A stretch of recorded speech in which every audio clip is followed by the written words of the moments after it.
Right. Thank you very much once again, Major General, for joining me in this discussion. And it's a pleasure to have you. And with that, viewers, we're now going to move on to some news from North Korea, where the country is saying that Japan's nuclear ambitions must be prevented at any cost after a Tokyo official reportedly suggested the country should possess atomic weapons. According to Pyongyang, the remark showed Tokyo was openly revealing their ambition to possess nuclear weapons and going beyond the red line.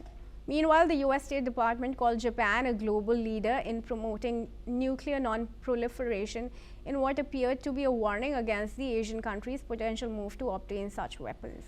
North Korea is believed to possess dozens of nuclear warheads and has repeatedly vowed to keep them despite a raft of international sanctions, saying it needs them to deter perceived military threats from the United States and its allies.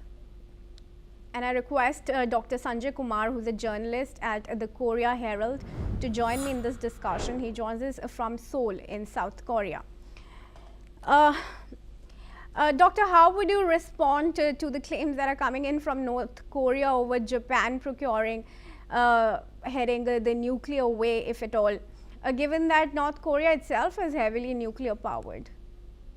Yes, you correctly pointed out, Kriti, that those regimes like North Korea, whose sovereignty, or you can say the regime politics, rely heavily on this nuclear politics, must not comment on countries like Japan, who had been very responsible since last couple of decades. And especially if you see the Japanese three non-nuclear principles that they rely always and that they uphold, this comment should not be taken seriously in the global world, especially among those who are peace-loving countries and who want a denuclearized world.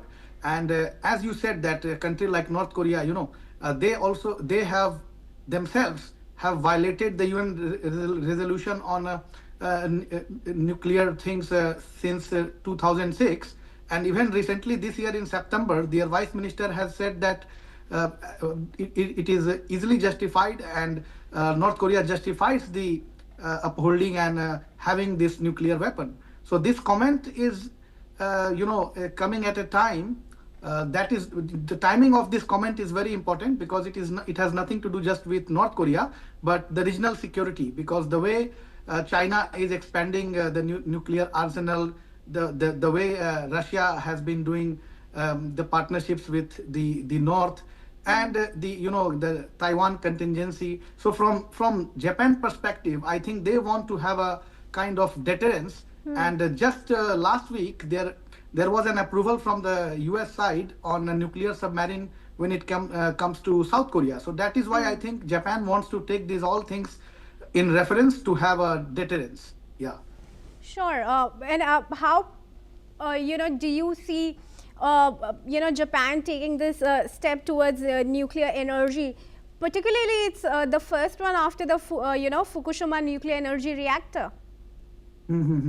Yes, Japan wants to leverage the geopolitical and existing and changing scenario, we should say, in the geopolitical arena of East Asia and the Northeast Asia, and that is why Japan wants to use it, and they want to use it when it comes to talks with the US, and they want to get the leverage of the US-Japan alliance, and this is the right time, I think, for them to bring something on the table. And South Korea also would not be opposing such moves, because this area needs to be stable from US, Japan and South Korea perspective.